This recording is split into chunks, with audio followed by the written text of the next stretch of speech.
Hello welcome back to our channel. ఎప్పుడు కూడా YCP అనేదే కాంట్రవర్సీ. ఈ కాంట్రవర్సీలో ప్రతిసారి వివాదాలలో నిలుస్తూనే ఉంటుంది మన వైసీపీ. అందులో భాగంగా ఇంకో విషయం తెర మీదకి వచ్చింది. అదే మన అనంతబాబు గురించి. ఈయనకి వివాదాలలో పెద్ద సాహసమే ఉందని చెప్పుకోవచ్చు. ప్రతిదీ కూడా ఈయన వివాదాలలో ఫస్ట్ ఉంటాడనుకోవచ్చు.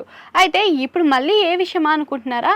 అదేనండి, ఎమ్మెల్సీలో ప్రచారం కోసం వచ్చాడు. మనకి ఎన్నికల సమయం వచ్చింది. అయితే ప్రచారాలు అయితే చేయాల్సిందే కదా. ఈయన కూడా అట్లనే ప్రచారాలు చేయడానికి వెళ్ళాడు. అది కూడా ఈయన దగ్గరలో ఉన్న గ్రామంలోకి ప్రచారం కోసమని వెళ్ళాడు రాత్రి వేళ. అదే మన అల్లూరి సీతారామరాజు అనే జిల్లాలోని కూటవరం అని చెప్పేసి ఒక మండలం మధ్యలో ఉన్న కూనవరం అనే ఊరికి ఈయన ప్రచారం కోసం రాత్రి వేళ వెళ్ళడం జరిగింది. ఈయన వెళ్ళకన్నా ముందే అక్కడ ఉన్న యువత ఆయన వచ్చే విషయాన్ని ముందుగానే గ్రహించారట.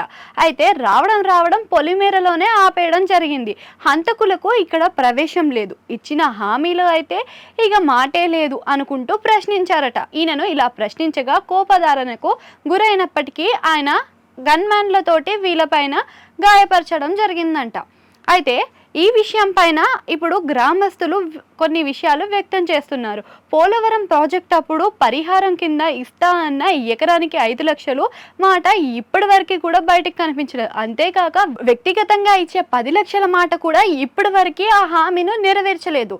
అంటే ఎన్నికల ముందు ఇచ్చిన హామీలు గత సంవత్సరానే నువ్వు నెరవేర్చలేనప్పుడు ఇప్పుడు వచ్చి ఇచ్చే హామీలు ఏ విధంగా నెరవేర్చగలుగుతావని చెప్పి అక్కడ యువత అందరూ వ్యతిరేకత చూపించారట. అయితే ఈయన కోపానికి ఉన్న గన్మ్యాన్లు కూడా బాగానే కోపాన్ని వాళ్ళ చేతి వాటాన్ని చూపించారట. ఇక పోలీసులు అయితే ఒక హెచ్చరణ అయితే హెచ్చరించారంట ముందుగానే యువతులకు, ఇలా ప్రచారం సమయంలోని ఎమ్మెల్సీలను అడ్డుకోకూడదు అని చెప్పి. అయితే అప్పుడు తిరిగి ప్రశ్నించారంట మన యువకులు, ఊరుకుంటారా మరి? అయితే ప్రచారాలకు అర్ధరాత్రి వచ్చేటప్పటికి ఎటువంటి నియమావళి లేదు, కానీ మేము ప్రశ్నిస్తే నియమావళిలు గుర్తుకొస్తున్నాయా మీకు అని చెప్పి. అయితే ఎమ్మెల్సీతో చర్చించేందుకు 4 వ్యక్తులను అయితే పర్సనల్గా వచ్చి మాట్లాడండి అని చెప్పి తీసుకెళ్లారంట. అక్కడ మాట్లాడే సమయంలో ఇద్దరికి గాయపరిచినట్టు వాళ్ళు వ్యక్తం చేస్తున్నారు, వాళ్ళ గాయాలను కూడా చూపిస్తున్నారు. అయితే ఈ విషయం పైన కొంతమంది ప్రముఖులు ఖండిస్తున్నారట. అయితే ఇదే కాకుండా ఈయనకు కొంచెం దూకుడు కాస్త తగ్గిస్తే మంచిది అని చెప్తున్నారట.